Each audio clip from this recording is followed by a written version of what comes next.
She served her country without fear, but some people still see only what they want to see. What happens when the wrong group pushes the wrong woman too far? Let us know in the comments section below, and don't forget to subscribe if you stand behind our veterans. The grip on the steering wheel was relaxed but firm, like Jenna McKnight had nothing to prove to the road, but would never be caught off guard by it either. She'd been driving for 10 hours straight. A thermos of black coffee, a stale protein bar, and the constant rhythm of diesel humming beneath her feet were all she needed. Her reflection in the side mirror caught a brief flicker of her own steel blue eyes, the same ones that used to scan rooftops for snipers in Helmand province.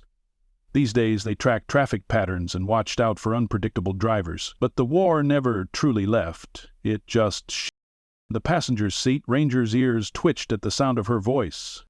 "You see that, boy?" she said, nodding toward the sign for the next rest stop. 3 more miles. That's where we stretch." Ranger gave a low whoof, as if in agreement. Blitz, always alert, sat poised behind her in the sleeper cab, golden brown eyes scanning the side windows like a second set of eyes. If Ranger was her soul, Blitz was her edge. People called her a loner, a drifter. Truth was, she'd earned her peace the hard way and wasn't about to apologize for it. 3 tours overseas, 2 IEDs that nearly ended her, 1 career cut short by shrapnel that missed her spine by less than an inch. Truck driving wasn't a fallback, it was freedom. She tapped the steering wheel twice as she exited the highway, easing her 18-wheeler into the rest stop marked Red Ridge Station, a place she'd stopped at once before, nearly 2 years ago. Same dusty pumps, same leaning sign half-lit by buzzing fluorescents. But something about the stillness in the lot made her slow down more than usual. She didn't see the bikes at first. Not until she pulled alongside the far end of the lot and killed the engine. The roar of the big rig's air brakes sighed out as she popped the door. Ranger was already up, tail wagging, waiting to hop down for his walk. Blitz remained coiled like a spring in the back, eyes narrowed toward the row of Harleys parked along the north side. The moment Jenna's boots hit the pavement, her eyes swept the area like muscle memory. No threat, no movement. Then laughter. Not friendly, not joyful, mocking, deep-throated. It came from behind the vending machines, and then she saw them. 3 men stepping out into the orange wash of parking lot lights. Leather vests. One with a braided beard down to his chest, another with arms covered in skull tattoos, and the third, bald, thick around the shoulders, chewing a toothpick like he thought it made him dangerous. They didn't look drunk. That would have been easier. "Hey there, sweetheart," the bald one called out, strolling toward her like he owned the place. "Didn't know the army was giving out rigs now. That yours?"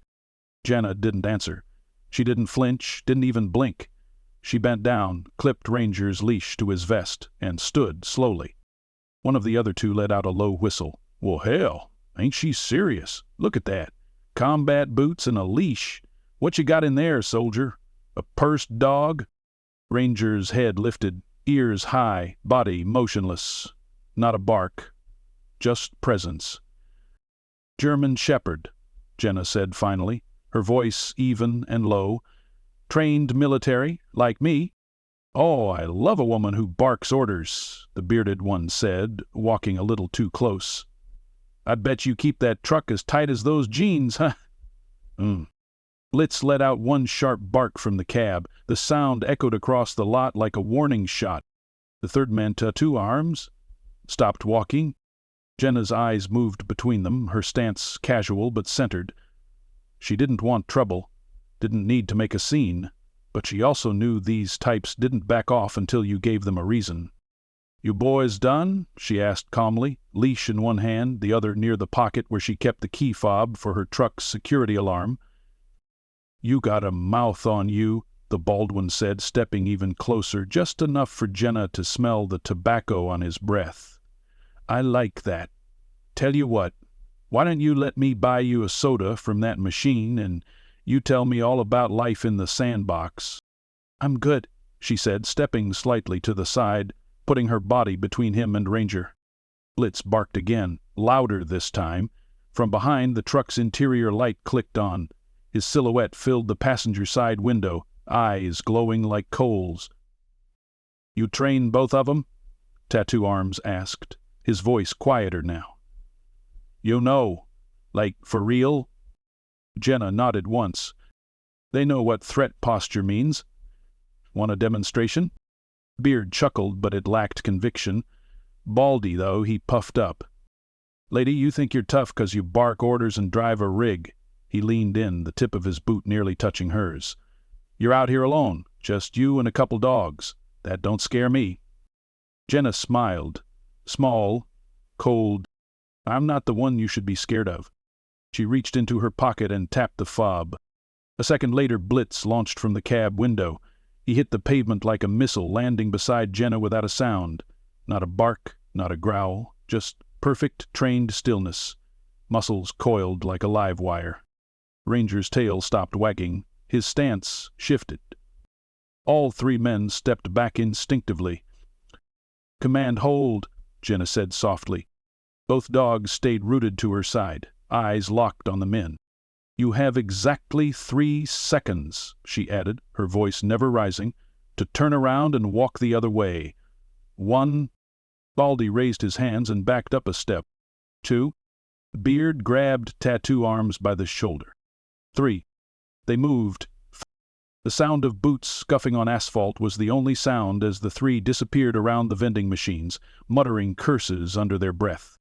Jenna didn't move until she heard the roar of Harleys start up behind the building, engines revving, tires peeling out, and then silence. She exhaled slowly, then knelt to give both dogs a quick pat. "Good, boys." They wagged their tails like it was just another drill. Jenna stood and walked them quietly into the dimly lit grassy area behind the rest stop, giving them time to stretch and sniff like nothing had happened. She didn't look around. Didn't need to. She trusted them more than she trusted the road. And the road was full of ghosts. But she wasn't afraid of ghosts. She was their keeper. By the time Jenna reached the small diner 2 towns over, it was well past dark. The kind of late where the road hums quieter, the traffic thins, and the only thing open is the kind of place with a buzzing neon eats sign and one waitress who's been pouring coffee since the 90s. She pulled her rig into the back lot, where the gravel was soft under the tires and the lights were dim enough to avoid attention, but not so dim she couldn't see trouble coming. Inside, the place smelled like burnt toast, bacon grease, and old coffee. That suited her fine. She preferred spaces where the menu was short, the service was gruff, and no one asked where you were coming from or where you were headed. She took a booth by the far wall, corner spot, back to the wall, view of the door. Old habits didn't die. They crouched and waited. The ranger lay beside her under the table, calm and silent. Blitz sat just outside the glass door, tethered to a steel railing but in full view. His eyes never stopped scanning. The waitress shuffled over, a woman in her late 50s with frizzy gray curls, a name tag that read Tammy, and a notepad tucked into her apron like it was more for show than use. "Coffee?" "Yeah," Jenna replied. "Black." Tammy poured without another word, the kind of unspoken language you only find in small towns and truck stops. Jenna nodded once in appreciation and took a sip. Burnt, bitter, perfect. "You want a menu?" "I'll take whatever's fresh." Tammy smirked. "Then I'll bring you a slice of ham, grits, and whatever vegetables didn't die in the fridge this morning." Jenna let out the faintest smile. "Sounds like a plan." For a brief moment, things felt normal. The soft clink of cutlery, the slow creak of ceiling fans overhead, and the low hum of a radio playing old rock tunes filled the space. It was the kind of quiet she could live with. Until the bell over the door jingled. Jenna didn't need to turn her head. Ranger's body stiffened instantly, not tense, not alarmed, just alert, like a silent alarm had been tripped inside his bones. She looked up slowly and saw them. The same 3 men. Different setting, same swagger, same leer. They didn't seem surprised to see her. Baldy, Cody Wrench, Dalton, she remembered now, was the first to spot her. He smirked, nudging his bearded friend as they walked in like they owned the place. tattoo arms, Ghost hung back just a little, scanning the diner's layout like he was considering exits. Jenna didn't move. She didn't tense. Didn't even blink. She kept sipping her coffee. They weren't expecting that. "Well, well," Wrench said loud enough for the whole diner to hear. "Ain't this a cozy little reunion?" Tammy, behind the counter, froze mid-wipe of a ceramic mug. Her eyes darted from Jenna to the bikers, then back again. "Even in?" Jenna said flatly. "No warmth in it." "You following us, darling?" Wrench laughed, pulling out a chair from a nearby table and spinning it around to straddle it. "Or just can't get enough of our company?" "Place has good grits," Jenna replied and took another sip.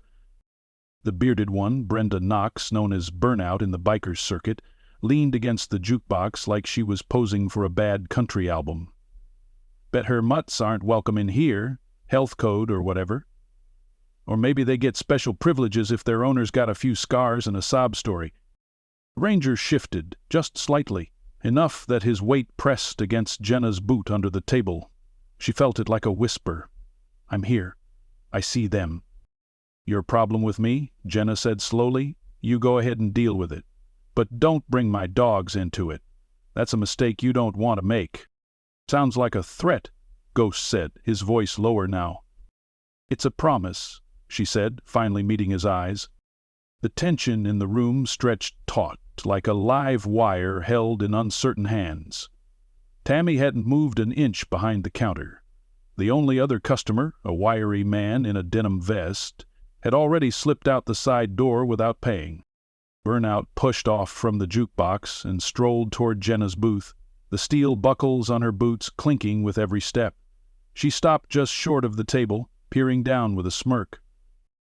"You military?" she asked, tone mocking. Jenna didn't answer. "You look it. Got that 1,000-yard stare. Bet you've seen some stuff. Played soldier, took orders. But out here, it's different. Out here, you're just another chick with a truck and a leash." "Maybe," Jenna said quietly. "But I still know how to deal with a perimeter breach." Ghost snorted at that, but Wrench stood up slowly, brushing off his pants. "You keep talking like you're still out there in the sand," he said. "This ain't a war zone." "You sure about that?" she asked. It came out too smooth, too calm, like she wasn't warning him but predicting something. That's when the sound came. A low, sharp woof from outside. Not a bark, not an alarm. A signal. Blitz. Tammy, to her credit, moved fast. "All right," she said, slamming her rag down on the counter. "Y'all can take your chest-thumping circus somewhere else. This ain't that kind of joint. She was here first, and she's done nothing wrong." Wrench looked at her like he was deciding whether to laugh or lash out. That moment of hesitation cost him. Because Jenna had already moved? She stood, dropped a crumpled 10 onto the table, and stepped outside without a glance back. Ranger followed close, and Blitz was already standing at full attention by the truck, eyes locked on the front door. The trio followed a few seconds later, but something had changed. They didn't swagger this time. They watched her in silence as she opened the side panel of the truck and gave Blitz a single hand signal. The big shepherd circled and sat beside the driver's side wheel, his gaze locked on the three bikers like he was memorizing their faces. "This isn't over," Wrench said, his tone colder now. "No," Jenna agreed, swinging the truck door open. "It's just beginning." She lifted herself into the cab, and before the door shut behind her, she added one more thing. "You came looking for someone to push around. Next time, try someone without teeth." Then the door slammed, the engine roared, and her rig pulled back out onto the road. Steel, purpose, and quiet fury in motion. But she knew it wasn't over. They weren't done, and neither was she. The night sky over the highway stretched out like a black ocean, the stars like bullet holes in velvet. Jenna's hands gripped the wheel tighter now, not from fear, but readiness. Her breath was steady, her eyes scanning the mirrors more often than usual. That diner confrontation hadn't ended anything. It had just made everything sharper, clearer. In her rear-view mirror, she could still picture Wrench's sneer and Ghost's narrowed eyes. Burnout's condescending laugh echoed like distant thunder in her mind. She'd seen that look before, on men who thought war made them invincible. They never lasted long when things turned real. Inside the cab, Blitz had settled down again, but his ears twitched every so often. Ranger sat upright, unblinking, watching the side window like he expected something to emerge from the darkness at any moment. They both knew it wasn't finished. Jenna pulled off the main highway onto a narrower road, the kind favored by truckers wanting to make up lost time. No patrol cars, no way stations. But it also meant no help if things went sideways. She preferred it that way.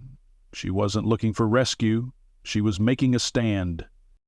The rest stop she'd chosen to sleep at for the night wasn't even on most maps anymore. A dirt lot with a rusted-out picnic table, a cracked concrete restroom that hadn't seen running water in years, and a few overhead lights that flickered like old memories. She parked her rig with the back end toward the woods, giving her only one direction to defend. She stepped out, boots crunching the gravel softly. Blitz and Ranger disembarked with her, both off-leash but within command range. She trusted them more than any human backup.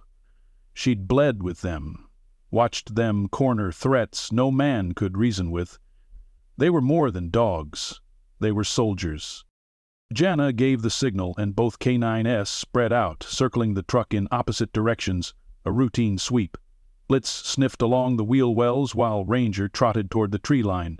Jenna knelt beside the truck's undercarriage, flashlight scanning for anything unusual. It wasn't paranoia, it was protocol. She hadn't survived combat by assuming people played fair. 10 minutes later, the area was declared clean by both four-legged experts, and Jenna unrolled her cot beside the rear tires of the truck. She didn't sleep inside the cab when she felt the tension rising. She slept beside the rig. On the ground.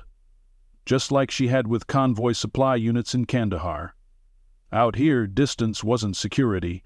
Proximity was. She lay down without taking her boots off, and waited. The first sound came at 2:43 a.m. A low rumble. Motorcycles. One, then another. Didn't they? Jenna didn't move. Didn't sit up. She simply opened her eyes, slowly reaching down to the side pouch of her cot, where her flashlight and her Sig Sauer rested side by side. The bikes rolled closer. No headlights, they were trying to be quiet, but the desert had taught her that the quietest ones were usually the ones who thought they knew what they were doing. But he didn't. Ranger's shadow emerged from behind the rear tire, his eyes glinting in the soft flicker of the overhead light. Blitz joined him from the far side, silent, waiting for her signal. Jenna stayed low, not because she was afraid, but because she wanted them to think they were in control. The first man off his bike was Wrench. She recognized the glint of the chain hanging from his belt and the way he cracked his knuckles like it meant something. Ghost followed, a metal bat slung lazily over one shoulder. Burnout stayed on her bike, revving the throttle softly as if to remind everyone she was still there. "I told you it wasn't over," Rance said into the dark. Jenna rose slowly, calm, controlled, her silhouette unfolding from the shadows like something ancient and patient. "Guess you boys like making bad decisions in groups," she said, voice low but sharp. Ghost laughed. "We thought about just keying your truck, maybe slashing the tires, but then figured, why not make it personal?" Wrench stepped closer, his boots crunching against gravel. "You embarrassed us, in front of a whole damn diner. That don't sit well." "You came looking for respect," Jenna said, "but you got reminded how it's earned." That stopped Wrench for a heartbeat. He didn't like the way her voice didn't shake, how she didn't reach for her weapon, how she didn't blink, like she was waiting for them to act. "You got 2 seconds to walk away," she said, now standing at full height, her shadow stretching across the lot. Wrench grinned. "Or what, you'll sick your mutts on us again?" Her next words weren't loud, but they hit like a hammer. "Command, engage perimeter." The effect was immediate. Blitz lunged, not with wild barking, not with rage, but with tactical speed. His teeth sank into Ghost's arm before the man could even swing his bat. The impact knocked him flat, the metal bat clattering onto the gravel as he screamed. Ranger moved like lightning, launching at Wrench's knees, bringing the bigger man down with a thud that shook dust from the truck's undercarriage. Jenna walked forward slowly, her sidearm still holstered. She didn't need it, yet. Burnout revved her bike hard and shouted, "Call them off, you psycho!" Jenna stopped a few feet away, watching both men writhe on the ground, her dogs perfectly holding them in place. No extra movement, just a flawless bite and hold. No blood. Not yet. "You followed me here," she said. "Middle of the night. No headlights, chain and a bat. That's premeditated intent." She crouched next to Ghost, who was whimpering beneath Blitz's weight. "You ever read the federal law on assaulting a veteran on federal property? No? I suggest you Google it. The K9 clause is especially enlightening." Wrench tried to move. Ranger growled low and deep. "I don't want to press charges," Jenna said, "but I will. And trust me, the sheriff in this county, he's ex-Navy, won't blink twice before hauling your asses in." Burnout looked unsure now, her bravado waning. "Call them off and we'll go," she said. Jenna stood, whistled once, and both dogs released in perfect sync. They circled back to her side, calm as ever, waiting for the next command. Wrench sat up, rubbing his leg. Ghost didn't even try to stand yet. "This is your one free pass," Jenna said, her eyes never leaving them. "Next time, I won't use dogs." Burnout muttered something under her breath, kicked her bike into gear, and peeled off into the night. Wrench helped Ghost up, and the two stumbled back to their rides like the wind had been knocked out of their rebellion. Jenna stood still until their taillights vanished beyond the bend. Only then did she kneel down and press her forehead to Ranger's briefly. A soft "thank you," then to Blitz. They didn't need words. They never did. The road ahead just got a little more dangerous. But she wasn't running. She was preparing. Because this wasn't about a single night anymore. It was about a message. And she was just getting started. Jenna didn't leave the rest stop until the first fingers of dawn brushed against the horizon. The warmth of the sun creeping up behind the trees didn't bring comfort, only clarity. The bikers weren't just posturing anymore. They'd crossed a line, and next time they wouldn't just bring words and threats. She knew this rhythm. Escalation, retaliation. It was textbook, and if you didn't plan ahead, didn't anticipate the next move, you'd find yourself overwhelmed when the trap finally sprung. So Jenna started thinking 2 steps ahead. She got back on the highway, not toward her original delivery point, but to a town she hadn't visited in over a year. Cotton Ridge. Population 3,800. 1 post office, 2 gas stations, a church that doubled as a food pantry, and most importantly, a sheriff who didn't ask questions but always listened. As she rolled into town, the streets were just waking up.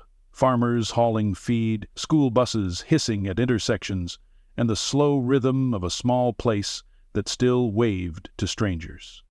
Jenna pulled her rig into a gravel lot across from the sheriff's office and killed the engine. Ranger and Blitz watched her intently from the cab as she stepped down and headed toward the building, her boots raising soft puffs of dust with every step. Inside, the place hadn't changed. Fluorescent lighting that buzzed louder than it should, a wall of outdated wanted posters, and a pot of coffee that had likely been sitting since yesterday. Sheriff McGill Alvarez sat behind his desk, a cup of that tar-colored coffee in hand and a folder open in front of him. His eyes lifted the moment she stepped in. "Well, I'll be damned," he said, standing. "Jenna McKnight, thought you'd retired from dealing with trouble." "Trouble didn't get the memo?" she replied. He motioned her toward the seat across from him, already pulling another mug off the rack. "You want some of this crime juice?" "God, no," she said with a smirk. "I need my taste buds for the rest of the week." He chuckled, then grew serious as he sat down. "Talk to me. What's going on?" She gave it to him straight.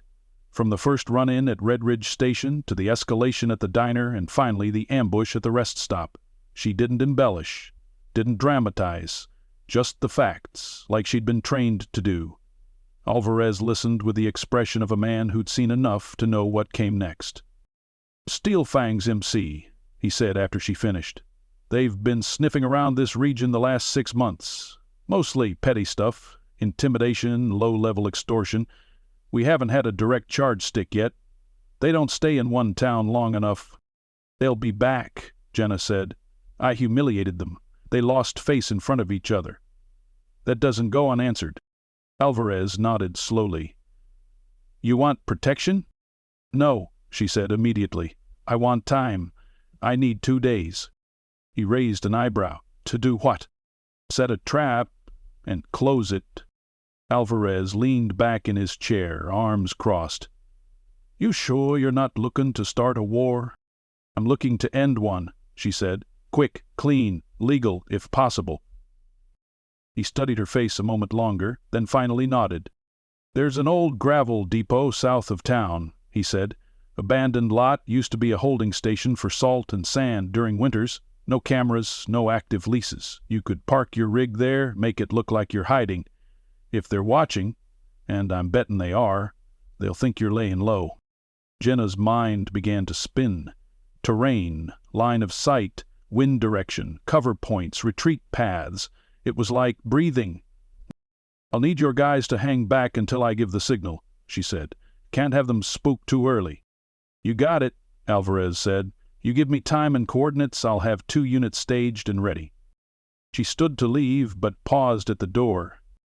I'm not doing this for revenge, she said quietly. But if they're dumb enough to come at me again, I want it on record that I gave them every chance to back off. Understood, Alvarez said. Just promise me one thing. What's that? Don't get yourself killed trying to prove you're still in the fight. Jenna's smile was slow and dry.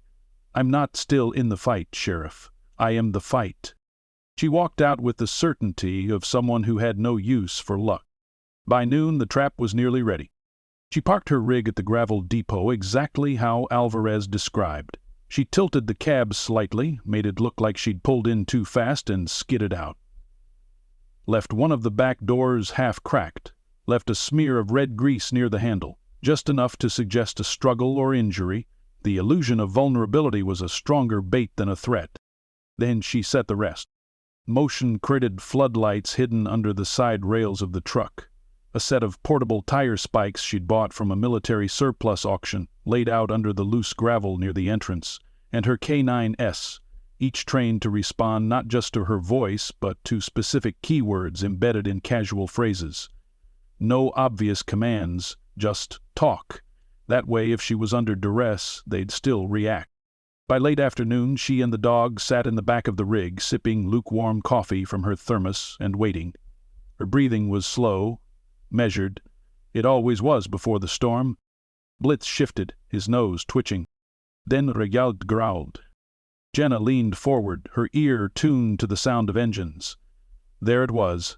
Faint but approaching, 3 bikes, same rhythm, same swagger. They'd taken the bait. She pulled her phone from her cargo pants and hit one number. Alvarez answered on the first ring. They're here, she said. 10 minutes out. Sit tight. Only 10. She ended the call and stood, cracking her neck. Outside, the bikes crested the hill, Wrench in front, Ghost behind him, Burnout flanking the side. They slowed as they approached the depot, scanning for signs of movement. Wrench swung off first, pointing toward the truck. I told you she'd be holed up somewhere, probably crying behind the wheel. Ghost grinned, pulling his bat again. I say we torch it, Burnout said, voice sharp. Make sure she knows we ain't playing. They walked closer. Jenna stepped down from the back of the rig. Unarmed. Expression unreadable. Well, she said, her voice calm as ever. You came. I was beginning to think you'd lost your nerve. They stopped, surprised by how open she was. No dog in sight, no visible backup. Just her. Wrench stepped forward. Last chance to walk away, lady. No, Jenna said, her hand brushing against her thigh. That was your last chance, 3 towns ago. Then she gave the phrase. Lights out, boys. The floodlights exploded to life, blinding bright, casting long shadows across the gravel. Blitz came first, from the right flank, straight at Ghost. Ranger was next, circling behind Wrench. And from the tree line, red and blue lights flashed to life as two cruisers emerged in tandem, sirens chirping once to signal authority. The bikers froze, eyes wide. Burnout tried to bolt, but her back tire hit the spike strip. Metal shredded. Rubber hissed. She was thrown sideways off the bike and hit the dirt hard. Jenna didn't move. She didn't have to. It was over in under 30 seconds. Wrench was on the ground, face down, hands zip-tied by Alvarez himself. Ghost was being treated for a dislocated shoulder by one of the deputies. Burnout was cursing, spitting gravel, bleeding from her elbow. Jenna stood over them all, calm and silent. Not victorious, just done. The holding cells at the Cotton Ridge Sheriff's Office weren't made for long-term guests. Cement floors, chain-linked gates with mesh screens, and fluorescent lights that buzzed overhead like a warning. But the three bikers sat inside, bruised, silent, and very much aware that they'd overplayed their hand. Even Wrench, who had spent the last 2 years swaggering from state to state like a king without a crown, kept his mouth shut now. Across the building, Jenna sat in the small office next to Sheriff Alvarez, a cup of actual decent coffee in hand. She hadn't changed out of her boots, hadn't needed to. She was wired from adrenaline, but still grounded. That was the gift of her years in uniform. Chaos didn't rattle her. It only made her sharper. Alvarez leaned forward, flipping through the printed statements the deputies had gathered. "We've got enough to hold them for at least 2 weeks. Ghost and Wrench are both carrying outstanding warrants, Arizona and Nevada, respectively. Burnout's clean, technically, but she's tied to both of them now." Jenna nodded, her mind still in operational mode. They won't talk, not right away. But give them 48 hours in that cell with nothing but each other's bad decisions, and one of them will crack. "You want to press full charges?" Alvarez asked. She didn't answer right away. Her fingers tapped the side of her cup, a soft rhythm like distant boots on pavement. She was thinking not just about legal justice, but moral. "They crossed a line," she said finally, "but I wanted to mean something. Not just arrests. I want word to get out. Veterans aren't targets." Alvarez leaned back, considering that. "We could hold a press briefing. Quiet local news outlet. Frame it as a PSA. Emphasize the importance of respecting veterans, K9 handlers, and the risks truckers face on these highways." "Make the whole county hear it," Jenna said. "Not for me. For the next woman driving solo with a shepherd in her back seat." The sheriff nodded slowly. "You sure you don't want to stick around for it?" She shook her head. "I don't do interviews. Just give credit where it's due, mention the dogs by name, and make sure your team gets the recognition. You were part of this." He gave her a small smile. "You ever consider going back into law enforcement?" "I could use someone who thinks like you." "I had my time in uniform," she said, draining the last of her coffee. "Now I wear diesel on my boots and freedom on my schedule." She stood, offered her hand. Alvarez shook it firmly, with the kind of respect shared between soldiers, even if they never wore the same colors. As she walked out into the morning light, Blitz and Ranger were already waiting near the truck. Their eyes followed her every movement, but they were relaxed now, tails low, bodies calm. They knew it was over, for now. Jenna reached down and gave each one a solid rub behind the ears. "Mission complete," she murmured. She climbed into the cab and sat for a moment before starting the engine. The highway waited. Another route. Another job. But something tugged at her. Not fear, not regret. Just a question lingering like smoke. Was this going to be her life forever? Always watching? Always ready? She didn't have an answer. But she had a route to finish, and until the road told her otherwise, she'd keep driving. By noon, she was 3 counties away, coasting down Route 84 toward her next drop. The sun was high, the radio low, and her truck moved like it had something to prove. Ranger was curled on the passenger seat, tongue lolling. Blitz sat behind her, eyes half closed but still alert. Resting, never sleeping. She glanced in the rearview mirror and caught her own reflection. No bruises, no blood. but there was a quiet fire there, the kind that came from facing down a storm and walking through it. She pulled into a rest stop 2 hours later, a real one, with vending machines, picnic tables, and other rigs scattered throughout the lot. A couple drivers nodded as she parked. She gave a nod back. Respect wasn't demanded in this world, it was earned, and she'd earned it the hard way. As she walked the dogs, a family at one of the picnic tables watched her. The father was in his 30s, a bit scruffy, holding a toddler on his lap. The mother looked exhausted but smiled politely. Their son, maybe 10 years old, stood frozen, staring at Blitz with wide eyes. Jenna saw it immediately. That look. Awe. Curiosity. A million questions locked behind tight lips. She walked closer and offered a smile. "He's friendly if you are," she said. The boy looked up at his parents, who both gave a small nod. "Can I pet him?" the boy asked. Jenna knelt beside Blitz, gave the hand signal for rest, and then gestured to the boy. "Go ahead, but only his back. Stay clear of his face." The boy approached, hands trembling slightly, and laid one small hand on Blitz's thick coat. The shepherd didn't move, just let it happen, like he understood this moment mattered. "Is he a police dog?" the boy asked. "No," Jenna replied. "He's a soldier." The boy blinked. "Like, in the army?" "Exactly like that." His mouth hung open. "Did he fight bad guys?" Jenna smiled. "He protected good guys." "Same thing, most days." The boy didn't respond, just kept petting Blitz, like the world had gotten a little bigger. "You drive that big truck?" the dad asked. "Sure do." "Must be dangerous out there. All alone?" She shrugged. "Not really. I've got backup." She looked down at Ranger and Blitz. Both were sitting tall now, side by side, staring straight ahead like they were posing for a unit photo. "Well," the dad said with a grin, "remind me not to cut off any truckers, especially ones with dogs, like yours." Jenna gave a soft laugh and clicked her fingers once. The dogs rose and followed her as she returned to the truck. She climbed in, gave the dashboard a little tap, and started the engine. Her phone buzzed. A text from Alvarez. "Local news aired the piece, stories blowing up. Just thought you'd want to know." She smiled, leaned back in her seat. "Let the world know. Let every would-be bully and biker gang think twice." The roads belonged to all of them, but the brave, they rode with ghosts, scars, and quiet fury. And sometimes with a pair of fangs trained to perfection. She rolled back onto the highway, sun glinting off the windshield, K9s at her side, and the weight of the moment already fading behind her. The last stretch of highway felt different now, lighter somehow, like the burden she'd carried for years had finally loosened its grip.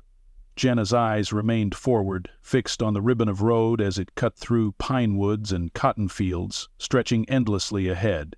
The growl of the engine was steady, dependable, just like everything else in her world that mattered. Her rig, her dogs, the code she lived by. Her radio crackled faintly with passing chatter from other drivers. One voice mentioned Cotton Ridge. Another brought up something about a female vet with war dogs putting a biker gang on ice. Jenna didn't speak into the mic. She just listened, a small smirk tugging at the edge of her mouth. Word had spread. That was good, because the truth didn't need to be loud, it just needed to be known. The truck rumbled onto a gravel service road leading to her next delivery site, a remote warehouse on the outskirts of Baton Rouge. There were no threats here, no signs of confrontation, just a dusty building, a sleepy foreman, and a clipboard with her name printed in block letters. After signing, she walked the perimeter of the lot with Blitz and Ranger trailing behind her, sniffing out the air as they always did. There were no warnings, just wind and sunlight and the low hum of cicadas. "You boys earned this quiet," she said, kneeling to scratch behind Ranger's ears. "Long road, but we made it." The foreman approached as she climbed back into the cab. "Your reputation beats you here," he said, looking up at her with admiration. "Sheriff from Texas called our manager, said to treat you right, said you saved them from a world of hurt." Jenna nodded once. Just did what I was trained to do. The man tipped his hat. Well, we're grateful for your service. All of it. She didn't say thank you.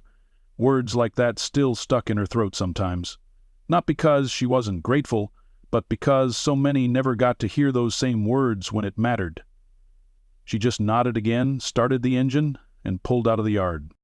A few hours later, she found herself back on the road, this time heading east toward Florida. She didn't have another delivery for 3 days, just open space, good fuel, and time to think. That kind of silence could feel heavy for most people. But not Jenna. She welcomed it. Around sunset, she pulled into a quiet RV park outside Tallahassee. She'd been there once before, years back when she first started driving. The owner, an older woman named Doris, remembered her immediately. I got you a spot in the back corner, Doris said, holding the gate open. Shade all day, quiet as the stars, and room for the boys to run. Jenna chuckled. Still calling them the boys, huh? They look like gentlemen to me, Doris replied, giving Blitz a firm pat. Gentlemen with bite. Jenna parked beneath a wide oak tree and hopped down from the cab. Ranger leapt down after her, landing with a soft thud. Blitz followed, slower but no less focused. Jenna unhooked the ramp from the side of the truck and let them stretch their legs. For the first time in days, she took off her boots and leaned against the side of the truck with bare feet in the grass. It felt like coming home. Doris brought her a glass of iced tea as the stars began to blink alive overhead. You sticking around a while? Doris asked, pulling up a lawn chair. Maybe, Jenna said. Not sure what's next. Just know I'm not running. That ain't the same as standing still. No, it's not. They sat in companionable silence for a while. Ranger dozed at her feet. Blitz kept watch near the edge of the lot, his head on his paws but eyes half open. Eventually, a pickup truck pulled in through the gate. A familiar sheriff's badge gleamed on the chest of the man who stepped out. Eldris. Jenna raised an eyebrow. He shrugged. Was in the area. Sure you were. He walked over, hands in his pockets, and gave the dogs a respectful nod. They still on edge? Nope, just aware. That's enough. I talked to the DA, Alvaro said, his tone more serious now. All 3 are being transferred to a federal facility next week. Multiple charges, stacked. They won't be seeing daylight for a long time. Jenna didn't react with triumph, just quiet resolve. Good. I also heard from a veterans advocacy group out in Austin. They want to give you a commendation. I'm not much for medals, she said. I figured, but they said they'd be happy to offer a grant to cover any needs for your K9s, medical, food, travel expenses. Could be a lifetime setup. Jenna blinked, caught off guard. For real? They said it's about time we honored not just the handlers, but the dogs who stood beside them. She looked down at Blitz and Ranger, who were both watching her now as if they understood every word. You tell them I said thank you, she said, and that the boys accept. Alvarez smiled. Will do. He paused, looked up at the sky, then back at her. You ever think about teaching? Teaching? Self-defense, K9 tactics, even trucking safety. You've got experience people could learn from. She thought about that for a moment. Not because she was looking for something new, but because maybe the road wasn't the only place she belonged. Maybe, she said at last, could be time to pass some of it on. Let me know. Got a community center up in Navarro looking to start a program? He tipped his hat, then turned back to his truck.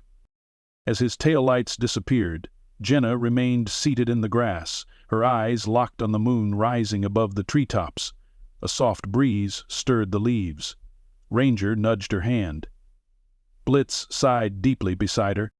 She reached out and placed one hand on each of their shoulders. You know what, she said softly, we're not just surviving anymore. She looked out into the dark. The vast unknown stretched wide in every direction. We're living, and this time they didn't need to bark or growl or fight to prove it. They just sat there, together, whole. A soldier, her dogs, and a road that finally felt like home.